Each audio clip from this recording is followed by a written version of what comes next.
ಪ್ರಿಯಾಂಕಾ ಮತ್ತೆ ರಘು ಇಬ್ರು ಹೊಸದಾಗಿ ಮದುವೆ ಆಗಿರ್ತಾರೆ. ಮದುವೆಯಾಗಿ ಕೆಲವು ದಿನಗಳಾಗಿರತ್ತೆ. ರೀ, ಒಂದ್ ಎರಡು ದಿನದ ಮಟ್ಟಿಗೆ ನಾವು ನನ್ನ ತವ್ರ ಮನೆಗೆ ಹೋಗಿ ಬರೋಣವಾ? ನಾವು ಹೋಗಿ ಬರೋಣವಾ ಅನ್ನೋದಲ್ಲ ಪ್ರಿಯಾಂಕಾ, ನಾನು ಹೋಗಿ ಬರಲ್ಲ ಅನ್ಬೇಕು. ಸರಿ ಸರಿ, ನೀನು ಹೋಗ್ಬಾ. ರೀ, ಏನ್ ಮಾತಾಡ್ತೀರಾ ನೀವು? ನನ್ನನ್ನು ಒಬ್ಳಿಗೆ ಹೋಗ್ಬಾ ಅಂತೀರಲ್ಲ. ನನಗೆ ಚೆನ್ನಾಗಿ ಗೊತ್ತು, ನನ್ನನ್ನು ಬಿಟ್ಟು ನೀವು ಒಂದು ಕ್ಷಣನೂ ಇರಲ್ಲ ಅಂತ. ಹೌದು ತಾನೇ? ಇರಲ್ಲ ತಾನೇ? ಆ ಹೌದೌದು, ಇರೋಕ್ಕಾಗಲ್ಲಪ್ಪ. ಆದರೆ ಏನು ಮಾಡೋಕ್ಕಾಗತ್ತೆ ಪ್ರಿಯಾಂಕಾ?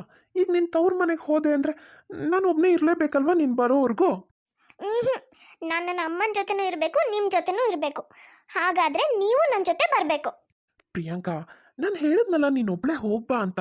ಸರಿ ಬಿಡಿ, ನಿಮಗೆ ಹೆಂಡತಿ ಜೊತೆ ಅವಳ ತವ್ರ ಮನೆಗೆ ಬರೋಕ್ಕೆ, ಅವಳ ಜೊತೆ ಅಲ್ಲಿರೋಕ್ಕೆ ಇಷ್ಟ ಇಲ್ಲ ಅನ್ಸುತ್ತೆ. ಯಾಕಂದ್ರೆ ನಿಮಗೆ ಯಾವಾಗಲೂ ನಿಮ್ಮ ಅಮ್ಮನ ಸೆರ್ಗೆ ಹಿಡ್ಕೊಂಡು ಓಡಾಡೋ ಅಭ್ಯಾಸ ಅಲ್ಲ. ಅದನ್ನ ಬಿಟ್ಬಿಟ್ಟು ಹೇಗೆ ನನ್ನ ಜೊತೆ ಬರ್ತೀರಾ ಹೇಳಿ? ಅಯ್ಯೋ ಪ್ರಿಯಾಂಕಾ, ಯಾಕೆ ಬೇಜಾರು ಮಾಡ್ಕೋತೀಯಾ? ಆ ಥರ ಎಲ್ಲ ಏನೂ ಇಲ್ಲ. ಸರಿ ಆಯಿತು ಬಿಡು, ನಾನು ಒಂದ್ಸಲ ಅಮ್ಮನ ಹತ್ರ ಮಾತಾಡಿ ಬರ್ತೀನಿ. ನಾನು ಅತ್ತೆಗಾಗಲೇ ಹೇಳಿದ್ದೀನಿ, ಅವರು ಹೂ ಒಂದಾಗಿದೆ. ಏನು ಒಂದು 2 ದಿನ ಇದ್ದು ಬರೋದಪ್ಪ, ಅಷ್ಟಕ್ಕೆ ಎಷ್ಟು ಆಡ್ತೀರಾ ನೀವು ಅಂದರೆ. ಈಗ ಬರ್ತೀನಿ ಅಂತ ಒಪ್ಕೊಂಡಲ್ಲ, ಈಗಲಾದರೂ ಖುಷಿ ಪಡು. ಸರಿ, ಬೆಳಗ್ಗೆನೆ ಹೊರಟ್ಬಿಡೋಣ. ಆಯಿತು. ರಘು ಬರೀ ಒಂದು 2 ದಿನ ಅಷ್ಟೇ ಅಲ್ಲ, ಅಷ್ಟಕ್ಕೆ ಯಾಕೆ ಹೆಂಡತಿಗೆ ಬೇಜಾರು ಮಾಡ್ಕೊಳ್ಳೋದು ಅಂತ ಒಪ್ಕೊಳ್ತಾನೆ. ಮಾರನೇ ದಿನ ಬೆಳಿಗ್ಗೆ ರಘು ಪ್ರಿಯಾಂಕಾ ಜೊತೆ ಹೆಂಡತಿ ಮನೆಗೆ ಹೊರಡ್ತಾನೆ. ರೀ, ಮದುವೆ ಆದ್ಮೇಲೆ ಮೊದಲನೇ ಸಲ ನಮ್ಮ ಮನೆಗೆ ಹೋಗ್ತಾ ಇದ್ವಿ. ಒಂದು ಸ್ವಲ್ಪ ಹಣ್ಣು ಹಿಡ್ಕೊಂಡು ಹೋದ್ರೆ ಚೆನ್ನಾಗಿರತ್ತಲ್ವಾ? ಹಾಂ ಸರಿ, ತಗೋ ಹೋಗು. ಪ್ರಿಯಾಂಕಾ ಹತ್ರದಲ್ಲೇ ಇರೋ ಅಂಗಡಿಗೆ ಹೋಗಿ ಬೇಕಾದಷ್ಟು ಹಣ್ಣುಗಳನ್ನ ಖರೀದಿ ಮಾಡ್ತಾಳೆ. ತಗೊಂಡಾಯ್ತಾ? ಹೊರಡೋಣ. ಏನು ಹೊರಡೋಣ ಅಂತಿರಲ್ಲ, ಈ ಹಣ್ಣಿನ ಚೀಲ ಹಿಡ್ಕೊಳ್ಳೋದು ಯಾರು? ಸರಿ ಕೊಡು, ಹಿಡ್ಕೋತೀನಿ. ಈಗ ನಡೀರಿ ಹೋಗೋಣ. ರೀ, ಒಂದು ಸ್ವಲ್ಪ ಸ್ವೀಟು ತಗೊಳ್ಳೋಣವಾ? ಅಳಿಯಂದ್ರಾದವರು ಅತ್ತೆ ಮನೆಗೆ ಮೊದಲನೇ ಸಲ ಹೋಗ್ಬೇಕಿದ್ರೆ ಕೈಯಲ್ಲಿ ಸ್ವೀಟ್ ಹಿಡ್ಕೊಂಡು ಹೋದ್ರೆ ಚೆನ್ನಾಗಿರುತ್ತಲ್ವಾ? ಸರಿ ಆಯಿತು, ಸ್ವೀಟ್ ತಾನೇ, ತಗೋ. ಪ್ರಿಯಾಂಕಾ ಸ್ವೀಟ್ ತರಕ್ಕೆ ಅಂತ ಸ್ವೀಟ್ ಅಂಗಡಿಗೆ ಹೋಗ್ತಾಳೆ. ಬರೀ ಸ್ವೀಟ್ ತಗೊಂಡು ಅಷ್ಟಕ್ಕೆ ಸುಮ್ಮನೆ ಆಗ್ತಾಳ? ಸ್ವೀಟು ಹಣ್ಣು ಜೊತೆ ತರಕಾರಿ ಅಂತೆ, ಹೂ ಅಂತೆ, ಅವ್ರಿಗದು ಇವ್ರಿಗಿದ್ದು, ಅವ್ರಿಗೆ ಗಿಫ್ಟು ಅಂತ ಒಂದು ರಾಶಿ ಪರ್ಚೇಸ್ ಮಾಡ್ತಾಳೆ. ಹಾ, ಇದೇನಿದು ಪ್ರಿಯಾಂಕಾ, ಇಷ್ಟೊಂದೆಲ್ಲ ತಗೊಂಡಿರ್ತೀಯಾ? ಏನಿದು ಅಂತ? ಇದನ್ನ ಕೇಳಿ ಪ್ರಿಯಾಂಕನ್ಗೆ ರಘು ಏನೋ ಹೇಳ್ದಾಗ ಅನ್ಸುತ್ತೆ. ಏನಂದ್ರೆ ಏನಂದ್ರೆ ನೀವು ಇನ್ನೊಂದ್ಸಲ ಹೇಳಿ. ಇಷ್ಟೊಂದೆಲ್ಲ ಯಾಕೆ ತಗೊಂಡಿದ್ಯಾ ಅಂತ ಕೇಳ್ತಿದ್ದೀರಾ? ಅಷ್ಟಕ್ಕೂ ಇದನ್ನೆಲ್ಲ ನಾನೇ ನಿಮ್ಮ ಹಣದಿಂದ ತಗೊಂಡಿಲ್ಲ. ಮದುವೆಯಲ್ಲಿ ನನಗೆ ಗಿಫ್ಟ್ ಕೊಟ್ಟಿದ್ರಲ್ಲ, ಆ ಹಣದಲ್ಲಿ ಇದನ್ನೆಲ್ಲ ತಗೊಂಡಿದ್ದೀನಿ. ನನ್ನ ದುಡ್ಡಲ್ಲಿ ನಾನು ತಗೊಂಡಿದ್ರೆ ದುಡ್ಡಾಗಿ ಬಂದ್ಬಿಟ್ರು ಇಷ್ಟೊಂದೆಲ್ಲ ಯಾಕೆ ತಗೊಂಡಿದ್ಯಾ ಅಂತ ಹೇಳಕ್ಕೆ. ಅಯ್ಯೋ ಪ್ರಿಯಾಂಕಾ, ನಾನು ಹೇಳಿದ್ದು ಹಾಗಲ್ಲ, ನಾನು ಹೇಳಿದ್ದು. ಸಾಕು, ನೀವೇನು ಹೇಳಬೇಡಿ, ನೀವು ಮಾತೇ ಆಡಬೇಡಿ. ಹೇಳದಲ್ಲ ಹೇಳಿ ದೊಡ್ಡದಾಗೀಗ ನಾನು ಹಾಗೆ ಹೇಳಿಲ್ಲ ಹೀಗೆ ಹೇಳಿಲ್ಲ ಅಂತ ಸಮಜಾಯಿಷಿ ಕೊಡಕ್ಕೆ ಬಂದ್ಬಿಟ್ರು. ಅಲ್ರಿ, ನಿಮ್ಮನೆಗೂ ನಮ್ಮಪ್ಪ ಅಮ್ಮ ಒಂದ್ಸಲ ಬಂದಿದ್ರು. ಎಷ್ಟೆಲ್ಲ ತಗೊಂಡು ಬಂದಿದ್ರು ಹೇಳಿ ಬರ್ಬೇಕಿದ್ರೆ?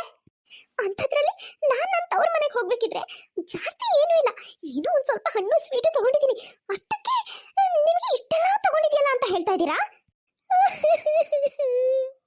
ಈಗಲೇ ಈ ಥರ ಅನಿಸ್ಕೊಂತಾ ಇದ್ದೀನಿ, ಮುಂದಿನ ಹೆಂಗೋ ಏನೋ. ಪ್ರಿಯಾಂಕಾ ರೋಡ್ ಮಧ್ಯದಲ್ಲೇ ಡ್ರಾಮಾ ಶುರು ಮಾಡಿಬಿಡ್ತಾಳೆ. ಅಷ್ಟೇ ಅಲ್ಲ, ಅವಳು ಈ ಡ್ರಾಮಾನ ತವ್ರ ಮನೆ ತಲುಪೋವರೆಗೂ ಮುಂದುವರಿಸ್ತಾಳೆ.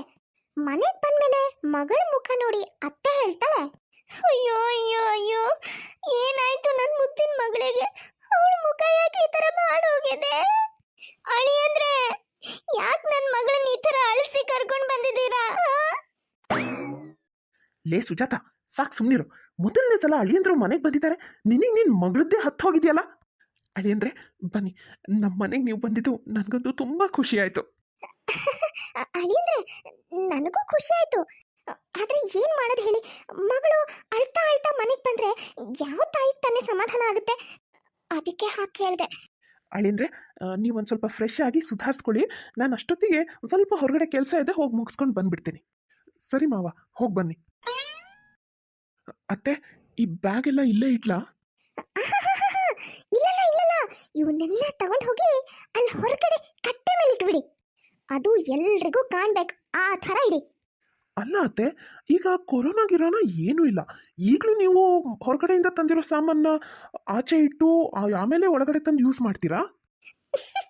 ಅದು ಹಾಗಲ್ಲ ರೀ.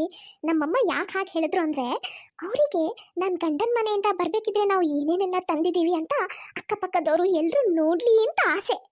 ಯಾಕಂದರೆ ನಾನು ನೀವು ಬರ್ತಾ ಇರೋ ವಿಷಯ ಈಗಾಗಲೇ ನಮ್ಮ ಕೇರಿಯಲ್ಲಿ ಎಲ್ಲರಿಗೂ ಗೊತ್ತಾಗ್ಬಿಟ್ಟಿದೆ. ಈಗ ಅವ್ರು ಎಲ್ಲರ ಕಣ್ಣು ನಮ್ಮ ಮೇಲೆ, ಅದರಲ್ಲೂ ನಿಮ್ಮ ಮೇಲೆ ಇದೆ. ನೀವು ಏನೇನೆಲ್ಲ ಬರ್ತಾ ತಂದ್ರಿ ಅನ್ನೋದನ್ನ ನೋಡ್ತಾ ಇರ್ತಾರೆ. ನಿಮಗೆ ಗೊತ್ತಾಗದೇ ಇರ್ಬೋದು, ಆದರೆ ಅಕ್ಕಪಕ್ಕದವ್ರು ಎಲ್ಲರ ಕಣ್ಣು ನಿಮ್ಮ ಮೇಲೆ ಇದೆ. ನೀವು ನೋಡಕ್ಕೆ ಹೇಗಿದ್ದೀರಾ, ಯಾವ ಥರ ಬಟ್ಟೆ ಹಾಕೊಂಡು ಬಂದಿದ್ದೀರಾ ಎಲ್ಲ ಗಮನಿಸ್ತಾ ಇರ್ತಾರೆ ಅಲ್ವೇನಮ್ಮ? ಹ್ಞೂ ಮತ್ತೆ ಅದಕ್ಕೆ ನಾನು ಈ ಸಾಮಾನೆಲ್ಲ ಹೊರಗಡೆ ಇಡಿ ಅಂತ ಹೇಳಿದ್ದು. ಅಕ್ಕಪಕ್ಕದ ಹೆಂಗಸ್ರೆಲ್ಲ ನೋಡಿ ಹೊಟ್ಟೆ ಉರ್ಕೋಬೇಕು. ನಿಮಗೆ ಗೊತ್ತಿಲ್ಲ ಅಳಿ ಅಂದರೆ ನಮ್ಮ ಕೇರಿ ಹೆಂಗಸರು ಸಾಮಾನ್ಯದವರಲ್ಲ. ಸರಿ, ನೀವೀಗ ಹೋಗಿ ಕಟ್ಟೆ ಮೇಲೆ ಇದನ್ನೆಲ್ಲ ಇಟ್ಟು ಬಂದ್ಬಿಡಿ. ಸರಿ. ಬರ್ತಿದ್ದ ಹಾಗೆ ಈ ಥರ ದೇವ್ರೆ, ಇನ್ನೂ 2 ದಿನ ಏನೇನು ನೋಡಬೇಕು. ಪಕ್ಕದ ಮನೆ ಹೆಂಗಸು ಏನೋ ನೆಪ ಹೇಳ್ಕೊಂಡು ಇವ್ರ ಮನೆಗೆ ಬಂದಿರ್ತಾಳೆ. ಓ, ಅಳಿಯ ಮಗಳು ಬಂದ್ಬಿಟ್ಟಿದ್ದಾರೆ. ನನಗೆ ಇವ್ರು ಬಂದಿರೋ ವಿಷಯ ಗೊತ್ತೇ ಇರಲಿಲ್ಲ ಶಾರದಾ. ಹೌದು, ಅಳಿಯಂದ್ರು ಏನ್ ಕೆಲಸ ಮಾಡ್ತಾರೆ? ರಘು ಹೇಳ್ಬೇಕು ಅಂತ ಹೋಗೋಷ್ಟೊತ್ತಿಗೆ ಅತ್ತೆ ಹೇಳ್ತಾಳೆ, ಹೇಳಿದ್ನಲ್ಲ ಕಮಲಾ, ಬಿಸ್ನೆಸ್ ಮಾಡ್ತಾ ಇದ್ದಾರೆ ಅಂತ. ಓ ಹೌದಾ, ಏನ್ ಬಿಸ್ನೆಸ್? ಅವ್ರದ್ದು ದೊಡ್ಡ ಪಾತ್ರೆ ಅಂಗಡಿ ಇದೆ, ಪಾತ್ರೆ ವ್ಯಾಪಾರ ಮಾಡ್ತಾರೆ. ಪಾತ್ರೆ ವ್ಯಾಪಾರ ಅಂದ್ರೆ ಯಾವ್ಯಾವ ಥರ ಪಾತ್ರೆ ವ್ಯಾಪಾರ ಮಾಡ್ತಾರೆ? ಸ್ಟೀಲು ಮತ್ತೆ ತಾಮ್ರದ ಪಾತ್ರೆ ವ್ಯಾಪಾರ. ತಾಮ್ರದ ಪಾತ್ರೆ ರೇಟ್ ಎಷ್ಟು? ಅದು ಪಾತ್ರೆ ಎಷ್ಟು ದೊಡ್ಡದು, ಎಷ್ಟು ಕೆಜಿ ತೂಕ ಇದೆ ಅನ್ನೋದ್ರ ಮೇಲೆ ಹೋಗುತ್ತೆ. ಈಗ ನನಗೆ ದೊಡ್ಡ ಪಾತ್ರೆ ಬೇಕಂದ್ರೆ ಅದಕ್ಕೆ ಎಷ್ಟಾಗುತ್ತೆ? ಸ್ಟೀಲಿಂದ ತಾಮ್ರದ? ಸ್ಟೀಲಿಂದೊಂದು ತಾಮ್ರದೊಂದು, ಅದಕ್ಕೆ ಎಷ್ಟಾಗುತ್ತೆ? ಅಷ್ಟೊಂದೆಲ್ಲ ತಿಳ್ಕೊಬೇಕಂದ್ರೆ ನೀನವ್ರ ಅಂಗಡಿಗೆ ಹೋಗ್ಬೇಕು. ಹೌದು, ನಾನು ಏನೇ ಕೇಳಿದ್ರು ನೀನೇ ಉತ್ತರ ಕೊಡ್ತಿದ್ಯಲ್ಲ ಶಾರದಾ. ನಿನ್ನ ಅಳಿಯನಿಗೇನು ಮಾತಾಡಕ್ ಬರಲ್ವಾ? ಮೂಕ್ರಾ?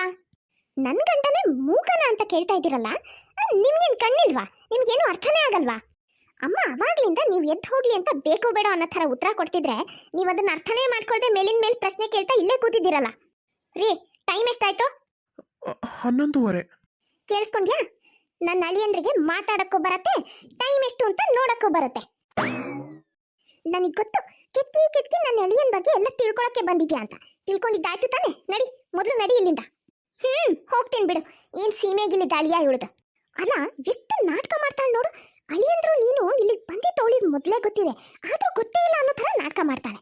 ಏನೇ ವಿಷಯ ಇದ್ರು ಈ ಮೊದಲು ತಿಳ್ಕೊಳ್ಳೋಳೆ ಇವಳು, ಅದನ್ನ ಇಲ್ಲಿ ಕೇರಿಲಿ ಎಲ್ರಿಗೂ ಹಬ್ಸದೇ ಇವಳು ನಾಟಕ ಮಾಡ್ತಾಳೆ. ಹೋಗ್ಲಿ ಬಿಡಿ ಅತ್ತೆ, ಆದರೂ ಅವ್ರನ್ನ ಆ ಥರ ಗದರಿಸಿ ಕಳಿಸ್ಬಾರ್ದಿತ್ತು ಅನ್ಸುತ್ತೆ. ಅಯ್ಯೋ ಅಳಿಯಂದ್ರೆ, ನಿಮಗೆ ಅದೆಲ್ಲ ಗೊತ್ತಾಗಲ್ಲ, ಸುಮ್ಮನೆ ಇರಿ. ಅದೇನು ಗೊತ್ತಾ, ಹೋದ್ವಾರ ಇವಳ ಮನೆಗೆ ಇವಳ ಅಳಿಯನು ಬಂದಿದ್ದ. ನಾನು ಅವಳ ಅಳಿಯ ಹೆಂಗಿದ್ದಾನೆ ನೋಡೋಣ, ಏನು ಕೆಲಸ ಮಾಡ್ತಾನೆ, ಏನು ಎತ್ತ, ಒಂದಷ್ಟು ವಿಷಯ ತಿಳ್ಕೊಳ್ಳೋಣ ಅಂತ ಅವಳ ಮನೆಗೆ ಹೋಗಿದ್ದೆ. ಅವಾಗ ನನಗೆ ಗೊತ್ತಾಗಿದ್ದೇನೆಂದ್ರೆ ಅವಳ ಅಳಿಯನಿಗೆ ಒಂದು ಕೆಲಸನೇ ಇಲ್ಲ ಅಂತ. ಆಮೇಲೆ ನಾನು ಸುಮ್ಮನೆ ಇರ್ತೀನ, ಅದನ್ನ ನನ್ನ ಕೇರಿಲಿ ಎಲ್ಲರಿಗೂ ಹೇಳಿಬಿಟ್ಟೆ. ಅದಕ್ಕೆ ಆ ಸೇಡ್ ತೀರ್ಸ್ಕೊಳಕ್ಕೋಸ್ಕರನೇ ಇವತ್ತು ನಮ್ಮ ಮನೆಗೆ ಬಂದಿದ್ದಾಳೆ. ಆದರೆ ನಾನು ಬಿಟ್ಬಿಡ್ತೀನಾ? ಈ ಥರ ಅಕ್ಕಪಕ್ಕದ ಹೆಂಗಸರೆಲ್ಲ ಬಂದು ನಮ್ಮನೆ ಅಳಿಯನ್ನ ಮಾತಾಡ್ಸೋದು, ಅವ್ರ ವಿಷಯನ ಕೆತ್ಕೋದು ಚೆನ್ನಾಗಿರುತ್ತಾ ಹೇಳಿ ಅಳಿ ಅಂದರೆ ನನಗಂತೂ ಇಷ್ಟ ಆಗಲ್ಲಪ್ಪ. ರಘುಗೀಗ ಅವನ ಅತ್ತೆ ಮನೆ ದೊಡ್ಡ ಡ್ರಾಮಾ ಕಂಪ್ನಿ ಅನ್ನೋದು ಚೆನ್ನಾಗಿ ಅರ್ಥ ಆಗಿರುತ್ತೆ. ದೇವ್ರೆ, ಇನ್ನೂ 2 ದಿನ ಹೆಂಗಪ್ಪ ಕಳಿಲೇ ಇಲ್ಲಿ. ಮಧ್ಯಾಹ್ನದ ಸಮಯ. ಮಧ್ಯಾಹ್ನ ಆಯ್ತು, ಹೊಟ್ಟೆ ಬೇರೆ ಹಸಿತಾ ಇದೆ. ಊಟದ ಏನು ಸುದ್ದಿನೇ ಇಲ್ವಲ್ಲಪ್ಪ. ಅತ್ತೆ ಏನಾದರೂ ಅಡುಗೆ ಮನೇಲಿದ್ದಾರಾ? ಹೋಗಿ ನೋಡ್ತೀನಿ. ರಘು ಅಡುಗೆ ಮನೆಗೆ ಬಂದು ನೋಡಿದ್ರೆ ಅಲ್ಲಿ ಅತ್ತೆ ಇರಲ್ಲ, ಬದಲಾಗಿ ಮಾವ ನಿಂತಿರ್ತಾನೆ. ಅವನ ಕೈಯಲ್ಲಿ ಲಟ್ಟಣಿಗೆ ಇರತ್ತೆ. ಮಾವ, ಯಾಕೆ ಮಾವ? ನನ್ನಿಂದ ಏನಾದರೂ ತಪ್ಪಾಗಿದೆಯಾ? ನೀವು ನನಗೆ ಹೊಡೆಯಲ್ಲ ತಾನೇ? ಏನು ಮಾತಾಡ್ತಾ ಇದ್ದೀರಾ ಅಳಿ ಅಂದರೆ? ನಾನು ನಿಮಗೆ ಹೊಡೆಯೋದಾ? ಛೇ, ಇಲ್ಲಪ್ಪ. ಓ, ನನ್ನ ಕೈಯಲ್ಲಿರೋ ಲಟ್ಟಣಿಗೆ ನೋಡಿ ನಿಮಗೆ ಹಾಗನ್ನಿಸ್ತಾ? ಅದೇನು ಗೊತ್ತಾ ಅಳಿ ಅಂದರೆ, ತುಂಬ ದಿನ ಆದಮೇಲೆ ಮಗಳು ಮನೆಗೆ ಬಂದಿದ್ದಾಳೆ. ಅದಕ್ಕೆ ಅಮ್ಮ ಮಗಳು ಸೇರಿಕೊಂಡು ಹರಟೆ ಹೊಡಿತಾ ಇದ್ದಾರೆ. ಎಷ್ಟು ಮಾತಾಡಿದ್ರೂ ಇಬ್ಬರದ್ದು ಮಾತು ಮುಗಿತಾನೆ ಇಲ್ಲ. ಅದಕ್ಕೆ ನಾನೇ ಅಡುಗೆ ಮಾಡೋಣ ಅಂತ ಅಡುಗೆ ಮನೆಗೆ ಬಂದೆ. ಅದು ಅಳಿ ಅಂದರೆ, ಒಂದು ಸ್ವಲ್ಪ ಬೆಳ್ಳುಳ್ಳಿ ಸುಲಿಯೋದಿತ್ತು. ನೀವೊಂದು ಸ್ವಲ್ಪ ಸುಲ್ ಕೊಟ್ಟಿದ್ರೆ ಸಹಾಯ ಆಗ್ತಿತ್ತು. ಸರಿ ಮಾವ, ಸುಲ್ ಕೊಡ್ತೀನಿ. ಅಲ್ಲಿ ಪ್ಲೇಟ್ ಇದೆ ನೋಡಿ, ಹೋಗಿ ತಗೊಳ್ಳಿ. ಹೌದಳಿ ಅಂದರೆ, ನಿಮ್ಮ ಕೆಲಸ ಎಲ್ಲ ಹೆಂಗೆ ನಡೀತಾ ಇದೆ? ಬಿಸ್ನೆಸ್ ಜೋರಾಗಿರ್ಬೇಕಲ್ಲ? ಹ್ಞೂ ಮಾವ, ಪರವಾಗಿಲ್ಲ. ಜೀವನ ನಡ್ಸೋಕ್ಕಂತೂ ಏನೂ ತೊಂದರೆ ಇಲ್ಲ ನಿಮ್ಮ ಆಶೀರ್ವಾದದಿಂದ. ಬರೀ ಜೀವನ ನಡೆಸೋದಷ್ಟೇ ಅಲ್ಲ ಅಳಿ ಅಂದರೆ, ನನ್ನ ಮಗಳಿಗೆ ಶಾಪಿಂಗ್ ಅಂದರೆ ಹುಚ್ಚು. ಅವಳಿಗೆ ಅವಾಗ ಶಾಪಿಂಗು ಮಾಡಿಸ್ತಾನೆ ಇರ್ಬೇಕು ನೀವು. ಹ್ಞೂ ಮಾವ. ಅಷ್ಟೊತ್ತಿಗೆ ಅಲ್ಲಿಗೆ ಅತ್ತೆ ಬರ್ತಾಳೆ. ರೀ, ಇಷ್ಟೊತ್ತಾದ್ರೂ ಅಡಿಗೆ ಯಾಕೆ ರೆಡಿ ಆಗಿಲ್ಲ? ಎಷ್ಟು ವರ್ಷ ಆಯ್ತು ನೀವು ಈ ಥರ ಅಡಿಗೆ ಮಾಡ್ತಾ, ಆದ್ರೆ ಸಮಯಕ್ಕೆ ಸರಿಯಾಗಿ ಮಾಡೋದನ್ನ ಮಾತ್ರ ಇಷ್ಟು ವರ್ಷ ಆದ್ರೂ ಕಲ್ತಿಲ್ಲ. ಏನಪ್ಪ ನೀವು ಇನ್ನೂ ಅಡಿಗೆ ರೆಡಿ ಮಾಡಿಲ್ವಾ? ನಿಮ್ಮನ್ನ ನೋಡಿ ಇವರು ಅದನ್ನೇ ಕಲಿತಾರೆ, ಸರಿಯಾದ ಟೈಮಿಗೆ ಅಡಿಗೆ ಮಾಡಲ್ಲ ಆಮೇಲೆ. ಏನು? ನಾನು ಯಾಕೆ ಅಡುಗೆ ಮಾಡಲಿ? ಅಳಿಯಂದ್ರೆ ನಿಮ್ಮ ಮಾವ ನೋಡಿ ಅಡಿಗೆ ಮಾಡ್ತಾರೆ ತಾನೆ. ನನ್ನ ಮಗಳು ಅವರಪ್ಪ ಅಡಿಗೆ ಮನೆಯಲ್ಲಿ ನಿಂತ್ಕೊಂಡು ಅಡಿಗೆ ಮಾಡೋದನ್ನ ನೋಡಿನೇ ಬೆಳೆದಿದ್ದಾಳೆ. ಎಲ್ಲ ಹೆಣ್ಮಕ್ಳು ತನ್ನ ಗಂಡ ಆಗೋನು ತನ್ನ ತಂದೆ ಥರನೇ ಇರಬೇಕು ಅಂತ ಆಸೆ ಪಡಲ್ವಾ? ಅಲ್ವೇನೆ ಮಗಳೇ?